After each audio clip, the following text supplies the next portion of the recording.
नमस्कार दोस्तों, मैं कामेंद्र वर्मा चंद्र एकेडमी के इस ऑनलाइन प्लेटफॉर्म पे आप सभी का हार्दिक स्वागत करता हूं।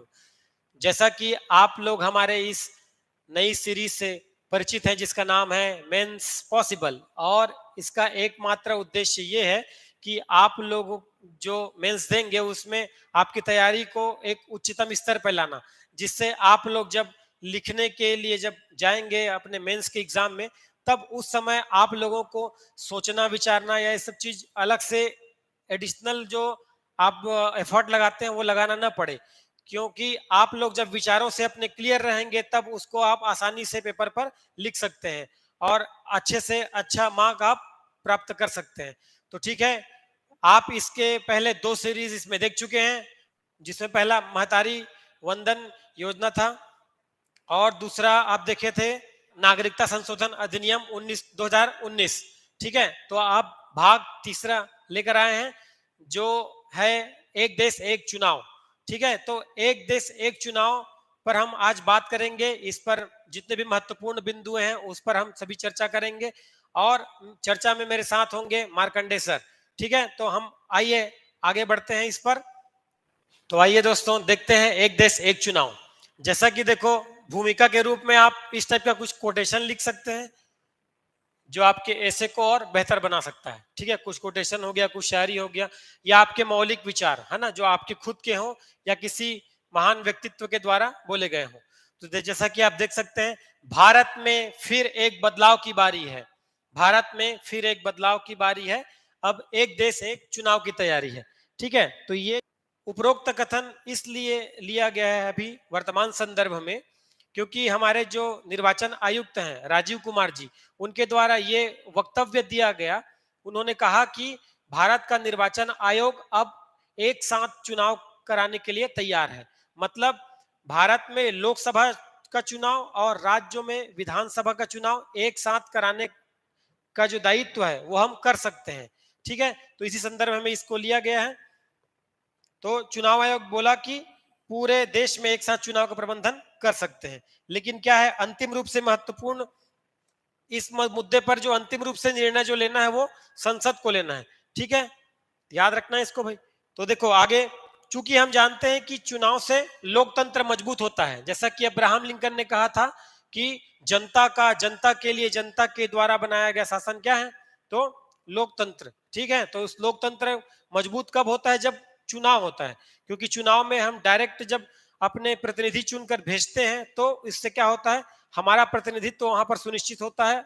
ठीक है, तो इसलिए यहाँ पर स्टेटमेंट देखो, लोकतंत्र मजबूत होता है चुनाव से। और क्या है, भारत आज लोकतांत्रिक देशों में अपना एक अग्रणी स्थान रखता है। ऐसा कहा जाता है भारत में कि भारत चुनाव का देश है। क्यों? क्योंकि चुनाव यहाँ पर होते रहते हैं। प्रत्येक साल देखेंगे तो 3-4 राज्यों में औसतन चुनाव होते रहते हैं, और यहाँ पर चुनाव को एक महापर्व के रूप में देखा जाता है ना, जिसमें क्या है, विभिन्न धर्म, जाति, समुदाय के लोग जो है बढ़ चढ़कर हिस्सा लेते हैं, चाहे वो किसी भी पृष्ठभूमि के हो। यहाँ पर क्या है, उन लोग बढ़ चढ़ के हिस्सा लेते हैं। इसी क्रम में यदि देखें तो भारत का कोई ना कोई राज्य है ना, भारत का इसी क्रम में अगर देखें तो भारत का कोई ना कोई राज्य जो है वो चुनावी जो मंच के रूप में सजा हुआ नजर आता है। ठीक है, क्योंकि अधिकतर राज्यों में चुनाव होते रहते हैं।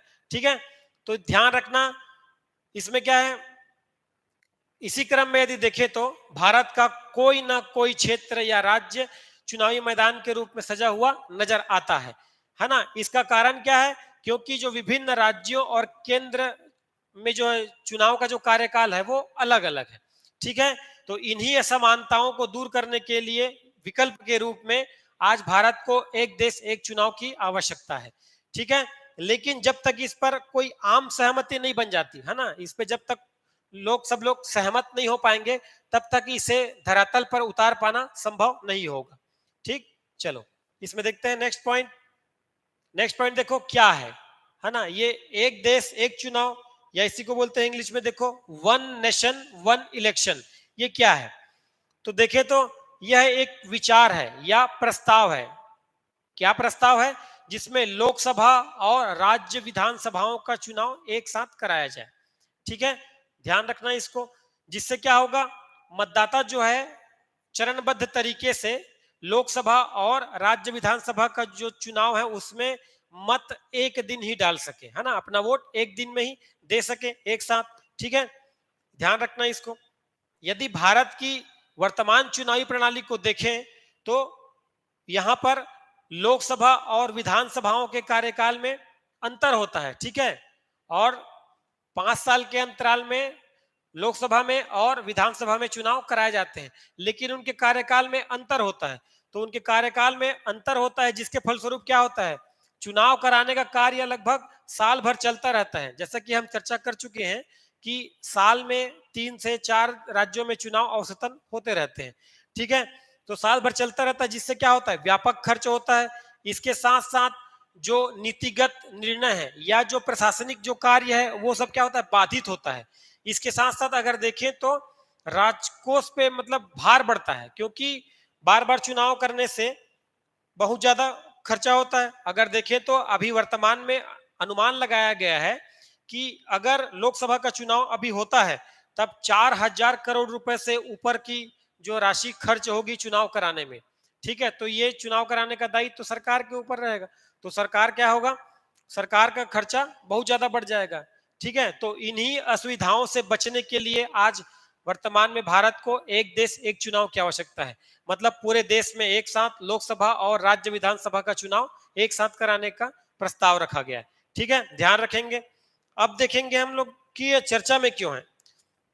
तो चर्चा में क्यों है, तो जैसा कि हम पहले चर्चा कर चुके हैं कि हाल ही में मुख्य चुनाव आयुक्त जो हमारे हैं राजीव कुमार जी, उनके द्वारा ये संबोधन दिया गया कि भारत में हम एक साथ चुनाव मतलब लोकसभा और राज्य विधानसभा के चुनाव को एक साथ कराने के तैयारी में है, मतलब एक साथ चुनाव करा सकते हैं।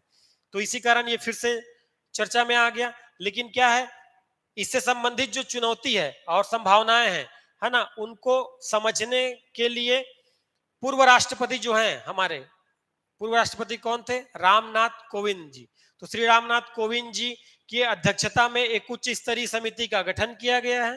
ठीक, जो इस प्रक्रिया की व्यवहारिकता तथा इसे लागू करने के संबंध में विचार करेगी और अपने प्रस्ताव में बताएगी कि इसे कब तक लागू करना चाहिए या लागू करना चाहिए कि नहीं करना चाहिए। ठीक है, तो इसमें अभी देखें तो 8 सदस्य हैं, है ना, इसके अध्यक्ष कौन है, रामनाथ कोविंद जी। तो ये आप याद रखेंगे, ये न सिर्फ आपके मेंस में काम आएगा बल्कि प्री में और व्यापम के कोई भी एग्जाम होंगे उसमें भी आपको ये सहायता करेगा। ठीक, तो इस प्रक्रिया में देखेंगे तो जो समिति गठित की गई है उसमें उस समिति में एक वरिष्ठ अधिवक्ता हरीश साल्वे जी हैं, भारत के गृह मंत्री श्री अमित शाह जी हैं, कांग्रेस नेता अधीर रंजन चौधरी हैं, है ना, राज्यसभा में विपक्ष के पूर्व नेता कौन, गुलाम नबी आजाद जी हैं। इसके साथ देखो तो वित्त आयोग के पूर्व अध्यक्ष एन के सिंह, लोकसभा के पूर्व महासचिव डॉक्टर सुभाष कश्यप तथा पूर्व मुख्य सतर्कता आयुक्त संजय कोठारी सहित 8 लोग हैं।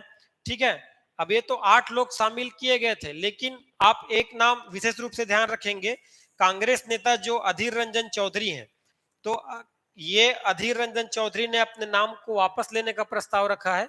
तो अगर ऐसा होता है तो फिर 7 लोग हो जाएंगे। ठीक, ध्यान रखना इसको, किसने अपने नाम को वापस लेने का प्रस्ताव रखा, तो अधीर रंजन चौधरी। ठीक, ध्यान देंगे। ये देखिए यहाँ पर इन सबके इमेज है, समिति में जितने लोग हैं, ये पूर्व राष्ट्रपति हमारे रामनाथ कोविंद जी और हरीश साल्वे जो वरिष्ठ अधिवक्ता हैं, इसके साथ अमित शाह, अधीर रंजन चौधरी, गुलाम नबी आजाद, ये एन के सिंह, सुभाष कश्यप और संजय कोठारी साहब।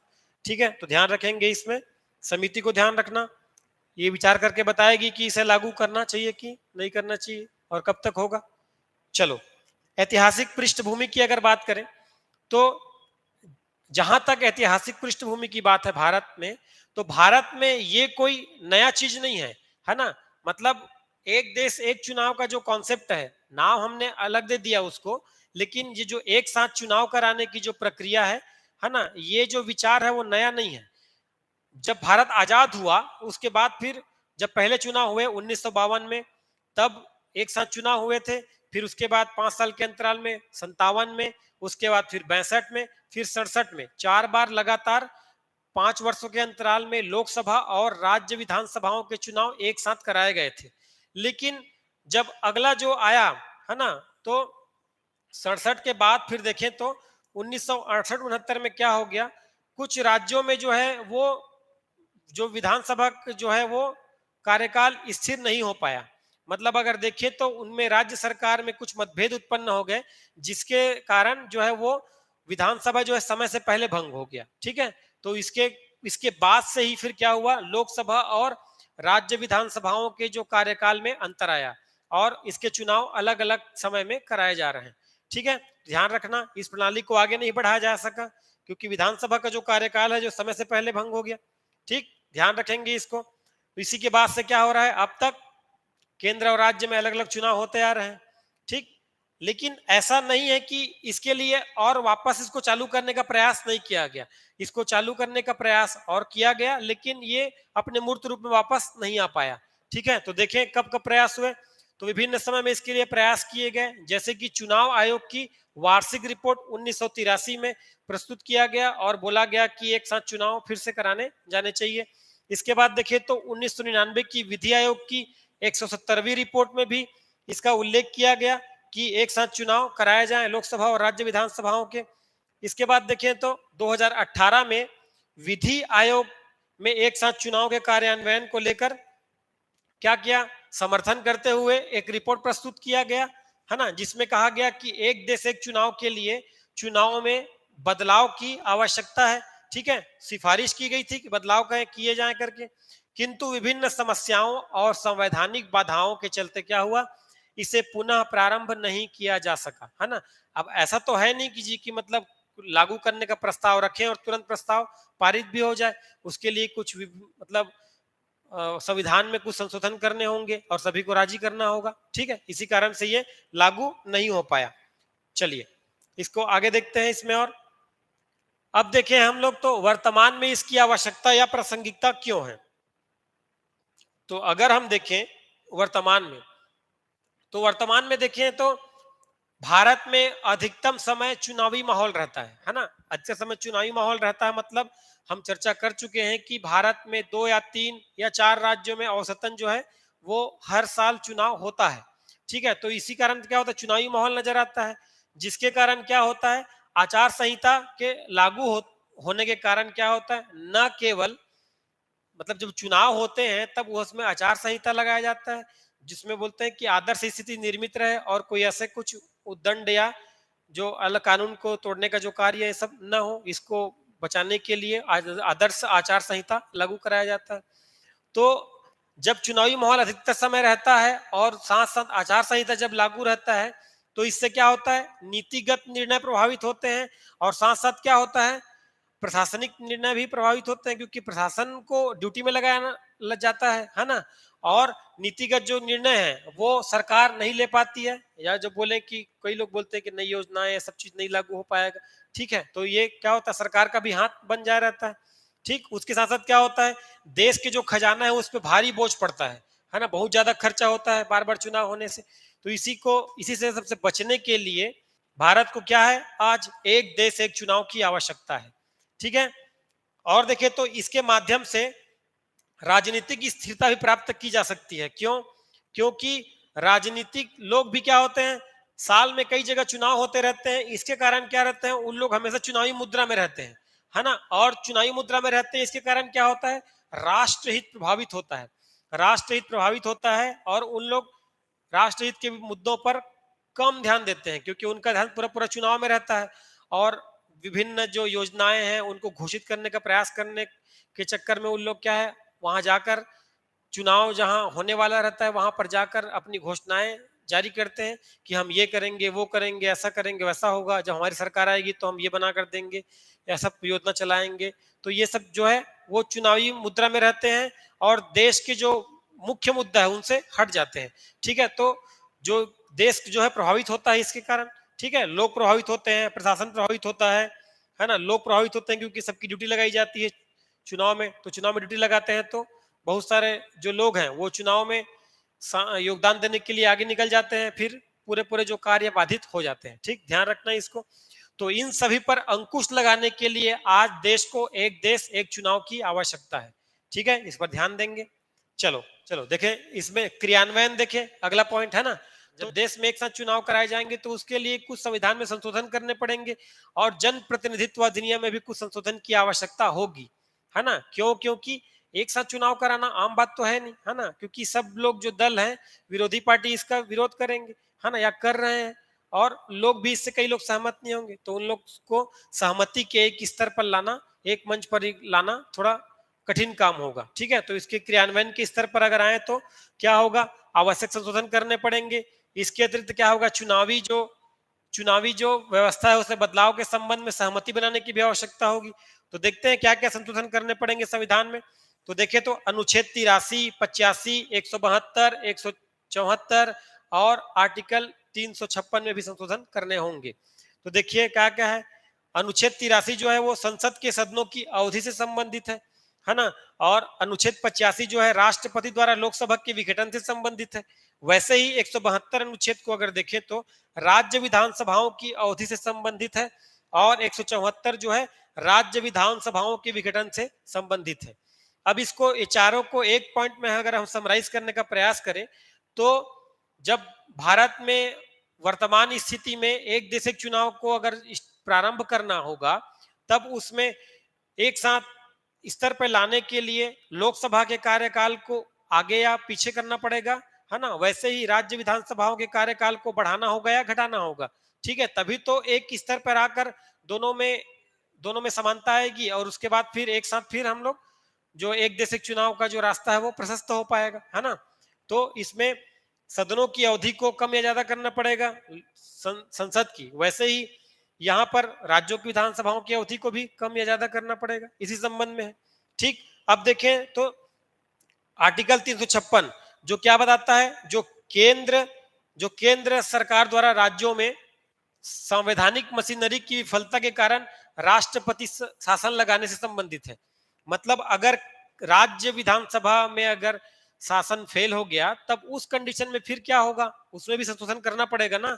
मतलब अगर राज्य विधानसभा में अगर कुछ विसंगति हो गई, उस कंडीशन में क्या होगा, राज्य विधानसभा भंग हो जाएगी, उसके बाद फिर वहां पे चुनाव करने का दिक्कत होगा। तो उस कंडीशन में क्या क्या प्रावधान करने होंगे, ये सब संविधान में संशोधन करना होगा। ठीक, चलो आगे देखते हैं। जन प्रतिनिधित्व अधिनियम जो है 1951, है ना, जो आजाद हुआ भारत, उसके बाद फिर यही जन प्रतिनिधित्व अधिनियम है, उसको लेकर उसी सहारे आगे बढ़ा। ठीक है, चुनाव करने के संबंध में।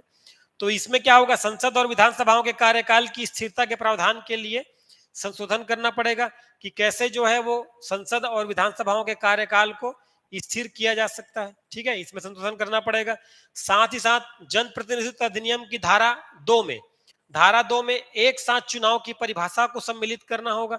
मतलब आवश्यकता होगी ना, एक साथ चुनाव की परिभाषा को हम सम्मिलित करेंगे तब तो। उसके बाद देखें तो एक साथ चुनाव के लिए आवश्यक प्रक्रियाओं को सुविधाजनक बनाने के लिए चुनाव आयोग की शक्तियों और कार्यों का भी पुनर्गठन करना पड़ेगा, है ना। ध्यान रखेंगे इस चीज को कि एक साथ चुनाव करने के लिए आवश्यक प्रक्रियाओं को सुविधाजनक बनाने के लिए जो चुनाव आयोग है उसकी शक्तियों और कार्यों का भी पुनर्गठन करना होगा कि कैसे हम इसको पुनर्गठन करें, मतलब कैसे इसमें संशोधन करें कि क्या आगे की राह होगी, क्या बदलाव होंगे जिससे एक देश एक चुनाव जो है वो वर्तमान स्थिति में फिर से प्रारंभ किया जा सकेगा। ठीक है, ध्यान रखेंगे तो इसको। देखो ये था क्रियान्वयन का स्तर। ठीक है, तो क्रियान्वयन करने के लिए संशोधन की आवश्यकता होगी, उसके बाद ही ये क्रियान्वित रूप में आ पाएगा। अब आगे की चर्चा के लिए मैं मार्कंडे सर को आमंत्रित करूंगा, वो आएंगे और आपसे रूबरू होंगे इसके आगे की चर्चा के लिए। ठीक है, थैंक यू। जय हिंद मेरे प्यारे साथियों। अभी आप लोगों को कामेन सर ने बहुत सारी चीजें बताए हैं, ठीक है, उसी बातों को मैं आगे कंटिन्यू करूंगा। आप सभी ने अभी देखे हैं कि वन नेशन वन इलेक्शन क्या है, इसकी पृष्ठभूमि क्या है, इसकी जरूरत क्यों है देश को, ठीक, इसके लिए क्या क्या कार्य किए जा रहे हैं, कौन सी समिति बनाई गई है, ये सब अभी कामेन सर बताए हैं। ठीक, अब आगे की चर्चा जो है मैं आप लोग के सामने करूंगा। अभी हाल ही में इलेक्शन होने वाला है, 7 मई को हमारे जो 7 लोकसभा सीट है वहां पर इलेक्शन होगा। तो उसके लिए मैं 2 लाइन कहना चाहूंगा, थोड़ा सुनेंगे। हाथ में लगी स्याही सिर्फ निशान नहीं है, यह हमारा शान है, भारत की पहचान है, लोकतंत्र की जान है, और यह अधिकार का हमारा सम्मान है। तो आप सभी 7 मई को जो चुनाव होने वाले हैं उसमें बढ़ चढ़ करके भाग लेंगे और अपने मत का सही तरीके से उपयोग करेंगे। अब मैं अपनी क्लास को आगे बढ़ाता हूं। देखिए, वन नेशन वन इलेक्शन के पक्ष में कौन कौन सी बातें हो सकती है जिसको आप लोग ऐसे राइटिंग में लिख सकते हैं, जो आपके काम आ सकते हैं।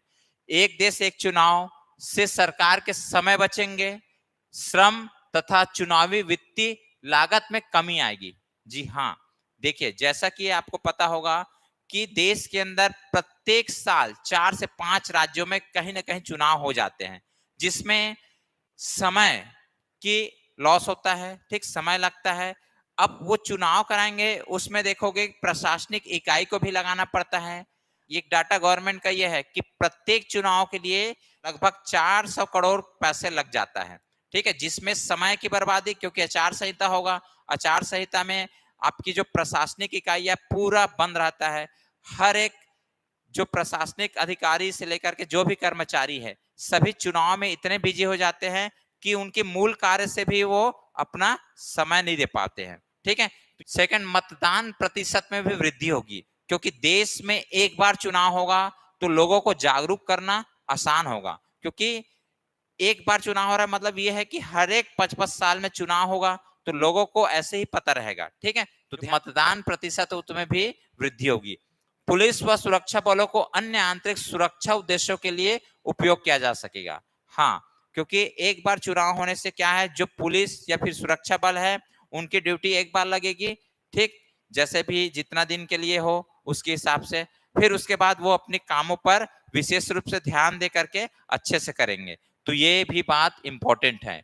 बार बार चुनाव होने से देश में जाति, धर्म, सांप्रदायिक मुद्दे चर्चा में रहते हैं, जिससे समाज पर नकारात्मक प्रभाव पड़ता है। ये भी आपके पक्ष में है, क्योंकि हर बार चुनाव जैसे होते हैं, फिर नेताओं का जो है अपना मत पाने के लिए या अपनी सरकार बनाने के लिए कहीं ना कोई मुद्दा बनाते रहते हैं, जो देखा जाए तो समाज में नकारात्मकता बताती है, नेगेटिविटी को। क्योंकि यहाँ पर देखो, अधिकतर जो है जाति से लेकर के, धर्म से लेकर के या सांप्रदायिक मुद्दे ही इन लोग पेश करते हैं, ताकि लोगों को कैसे फंसा सके और कैसे बरगला करके हम उनको अपने पक्ष में ला सके। तो अगला पॉइंट है, राजनीतिक वर्ग दीर्घकालीन कार्यक्रमों और नीतियों पर ध्यान केंद्रित करने की बजाय तत्कालीन चुनाव लाभ के बारे में सोचते हैं, इस पर भी अंकुश लगेगा। हाँ, देखो, हर नेता जो है वर्तमान में जो चीजें हो रही है उसके बारे में सोचते हैं। जैसे प्रत्येक साल में आप चुनाव होते रहेंगे तो सिर्फ वो अपने लाभ के लिए सोचेंगे, उनके 5 साल के जो प्लान बना रहता है वो अच्छे ढंग से क्रियान्वयन नहीं हो पाता। तो उसी को पूरा करने के लिए जरूरी है वन नेशन वन इलेक्शन, ठीक है। छोटे दलों को भी बड़े दलों के समान अवसर उपलब्ध होंगे, क्योंकि इससे चुनाव में होने वाले खर्च से क्या होंगे जी, बचत होंगे, ठीक है। क्योंकि बार बार जो चुनाव होते हैं ना, उसमें क्या होता है कि छोटे दल जो है वो ज्यादा अपनी पैसा को सही जगह लगा नहीं पाते, क्योंकि उनके पास ऐसे भी वित्तीय संकट रहती है। तो एक साथ होने से चुनाव क्या होंगे, वो एक बार ही अपने पैसा को जितना चाहे उतना खर्च करके अपनी जो पार्टी है उनको मजबूत कर सकता है, ठीक है। इससे आचार संहिता को लागू होने की अवधि में कमी आएगी, क्योंकि हर एक चुनाव के लिए 40 से 45 दिन की आचार संहिता लगता है, जिससे पूरे प्रशासनिक इकाइयां पूरे ठप पड़ जाते हैं। शिक्षक लोग को भी ड्यूटी लगा देते हैं, आपका मेडिकल फील्ड वाले को भी ड्यूटी लगा देते हैं, हर फील्ड के जो लोग हैं ड्यूटी करते हैं, जिससे अन्य जो प्रशासनिक लोक कल्याणकारी जो चीजें होनी चाहिए वो नहीं हो पाता, ठीक है। तो इतने पक्ष में है, इसके विपक्ष में देखते हैं क्या क्या चीजें विपक्ष में आ सकती हैं, ठीक। देखो, पहला इसके पॉइंट देखे तो इसमें भारतीय राजनीतिक व्यवस्था की संघीय जो प्रकृति है उस पर क्या होंगे जी, इफेक्ट पड़ेगा। क्योंकि आप लोग संविधान के भाग 1 या फिर आर्टिकल 1 में पढ़े हो, भारत जो है राज्यों का संघ है, जिसमें राज्य भी अपने हिसाब से अपने विचार, अपने लोक कल्याणकारी हेतु कोई ना कोई अपने राज्य के लिए अच्छे कार्य करते हैं। तो देखा जाए तो इसमें होगा क्या कि राज्यों का जो थिंक है या सोच है वो कहीं ना कहीं आप केंद्रीय स्तर पर देखा जाए तो दब जाएंगे, ठीक है। नेक्स्ट देखिए, इससे राष्ट्रीय मुद्दे राज्यों के मुद्दे पर हावी होने लगेंगे, क्योंकि जब एक साथ चुनाव होंगे तो केंद्र पर जो भी चीजें होगी वही पर उसी चीज पर क्या होगा, राज्य भी फोकस करेंगे और राज्य की जो बातें हैं वो देखना दबते जाएगा धीरे धीरे, ठीक है। तो ये आपका नेगेटिविटी देखने मिलता है, जिससे लॉस क्या होगा कि राज्यों में जो प्रॉब्लम है वो सामने नहीं आ पाएगा। हमेशा चुनाव होते रहता है तो उसमें क्या होता है कि लोगों के जो मुद्दे हैं वो सामने दिखाई देता है और उस पर फोकस भी करते हैं। तो ये प्लस पॉइंट भी है, नेगेटिव पॉइंट भी है। ठीक है, देखिए अगला पॉइंट है जनता के प्रति जवाबदेहिता में कमी आएगी। नियमित चुनाव होने के कारण सरकार लोगों की इच्छा को सुनने के लिए बाध्य होंगे। नेक्स्ट पॉइंट देखते हैं, एक साथ चुनाव कराना सभी के लिए चुनौतीपूर्ण कार्य होगा, क्योंकि इतनी बड़ी देश, विश्व का सबसे बड़ा लोकतांत्रिक देश है भारत। इतने बड़े देश में हर चीज का प्रॉब्लम हो सकता है। यदि कोई सरकार विधानसभा में या लोकसभा में समय से पहले विश्वास खो देता है, ठीक है, इस स्थिति में क्या होगा जी, विधानसभा भंग हो सकता है। ठीक, तो फिर यही समस्या बहुत बड़ी है कि हम लोकसभा और राज्य के जो विधानसभा है उन दोनों का चुनाव एक साथ कैसे कराएं। कहीं कोई राज्य में यदि कहीं पर उसके विधानसभा भंग हो जाते हैं या फिर लोकसभा भंग हो जाता है, उस कंडीशन में कैसे फिर उनको इक्वल करेंगे, तो ये सबसे बड़ी समस्या है। ठीक है, निश्चित कार्यकाल का प्रावधान सरकार में निरंकुश प्रवृत्तियों को जन्म देता है, ये भी बहुत सही है। नेक्स्ट देखिए, यह देश के संघीय ढांचे के विपरीत है, क्योंकि एक साथ चुनाव कराने के लिए विधानसभाओं का कार्यकाल उनकी मर्जी के खिलाफ बढ़ाया या घटाया जा सकता है। वैसे ही आपका लोकसभा की भी आपकी समय जो है कार्यकाल है उसको कम या ज्यादा किया जा सकता है, जिससे राज्यों की स्वायत्तता पर प्रभाव पड़ेगा। ठीक है, क्योंकि यहाँ पर दोनों को बैलेंस लाने के लिए, एक साथ चुनाव करवाने के लिए दोनों के कार्यकाल में या तो बढ़ोतरी या फिर कमी करनी होगी। तो ये भी देखा जाए तो संघीय ढांचे का विपरीत यह कार्य है। ठीक है, चलो अगला देखते हैं हम लोग। नेक्स्ट टॉपिक हमारा चुनौतियां।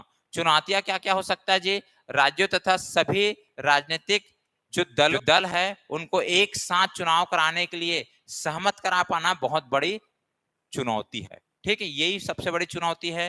राज्यों पर हर एक राज्य की विधानसभा से परमिशन लेना, फिर लोकसभा, ये बहुत बड़ी क्या है, चुनौती रहेगी। अगला है संविधान में संशोधन की आवश्यकता होगी, जिसके लिए बहुमत का होना बहुत जरूरी है। ठीक है, देश की जनता जो पिछड़े हैं या जिसमें जागरूकता की कमी है, जो राजनीतिक रूप से सजग नहीं है, वे मतदान करते समय दलों के प्रत्याशियों का पहचान करने में भी उनको दिक्कत होगा, क्योंकि लोकसभा और विधानसभा का चुनाव एक साथ होने से क्या होगा कि प्रत्याशियों का भी फोटो वहां रहेगा, बट एक साथ है लोकसभा और विधानसभा, तो कई ऐसे जो जागरूक नहीं है उनको क्या है उसमें सेलेक्ट करने में दिक्कत हो सकती है। तो जिससे क्या हो सकती है कि लोकतांत्रिक जो भावनाएं हैं उस पर क्या होगी, प्रभाव पड़ेगा। ठीक है, इस प्रक्रिया में सुरक्षा व्यवस्था, तकनीकी सहयोग तथा व्यापक मात्रा में कर्मचारियों, अधिकारियों की आवश्यकता होगी, जो एक जटिल कार्य है। क्योंकि भाई इतने बड़े देश में चुनाव कराना इतनी आसान बात नहीं है, कहना आसान है, करना मुश्किल है। ठीक है, तो इतनी बड़ी चुनाव करने के लिए सुरक्षा व्यवस्था जो है ये भी इंपॉर्टेंट है, ये बहुत बड़ी मुद्दा है, जिसको पूरा कर पाना गवर्नमेंट के लिए बहुत बड़ा चुनौती होगी। तकनीकी सहयोग, ईवीएम मशीन जो है जिसको ला पाना, मतलब इसकी व्यवस्था कर पाना। ठीक, व्यापक मात्रा में कर्मचारियों की और अधिकारियों की आवश्यकता होगी, ये सब क्या है, चुनौतियां हैं। क्लियर है, चलो नेक्स्ट देखो। आगे की राय या निष्कर्ष हम लोग देखते हैं। वर्तमान संदर्भ में यदि देखें तो राजनीति के स्तर को उठाने में एक देश एक चुनाव मददगार साबित होंगे, क्योंकि एक देश एक चुनाव लागू हो जाने से वोट बैंक और तुष्टीकरण की राजनीति कमजोर होगी, विकास के मुद्दे को बल मिलेगा, राष्ट्रीय हित का मुद्दा और प्रभावी होगा और इससे दल बदल में भी कमी आएगी। ठीक है, ये सब चीजें हैं, ये पॉजिटिव वे पर देखा जाए तो बहुत अच्छी चीज है। निष्कर्ष की बात करें, यह कहा जा सकता है कि भारत जैसे लोकतांत्रिक देश में लोकतंत्र को और मजबूत बनाने की राह में एक देश एक चुनाव मील का पत्थर साबित होगा। किंतु वर्तमान परिस्थिति या राजनीतिक मतभेदों को देखें तो इसे निकट भविष्य में लागू कर पाना बहुत बड़ी बात है। ठीक है, मुश्किल प्रतीत होता है, लेकिन यह भारत चुनावों के चक्रव्यूह को बाहर निकालना चाहता है, तो इसे लागू करना जल्द ही जल्द जरूरी है, जिससे न सिर्फ सार्वजनिक धन की बचत होगी बल्कि भारत में राजनीतिक स्थिरता का मार्ग भी प्रशस्त होगा। ठीक, यह जो एक चुनाव एक देश, यदि यह प्रस्ताव लागू हो जाता है तो यह निश्चित तौर पर भारत के लिए बहुत बड़ी उपलब्धि होगी और भारत की जनता इससे हमेशा लाभ में ही रहेंगे। एक थॉट है, अब जल्द ही भारत की राजनीति में नया मुकाम होगा। अब जल्द ही भारत की राजनीति में नया मुकाम होगा जब मुकम्मल एक देश एक चुनाव होगा। तो यह एक देश एक चुनाव, वन नेशन वन इलेक्शन का जो हमारा जो सीरीज था मेंस पॉसिबल, इस वीडियो को यहीं पर समाप्त करते हैं। पूरे टॉपिक कंप्लीट होता है। ठीक है, आप सभी को ये पूरे टॉपिक को अच्छे से देखना है, नोट करके रखना है, क्योंकि ये आने वाले मेंस के एग्जाम में आने के लिए फुल चांसेस रखता है। तो वीडियो अच्छा लगे तो लाइक शेयर सब्सक्राइब जरूर करें। हम मिलते हैं अगली वीडियो पर। तब तक के लिए जय हिंद, जय भारत, जय छत्तीसगढ़।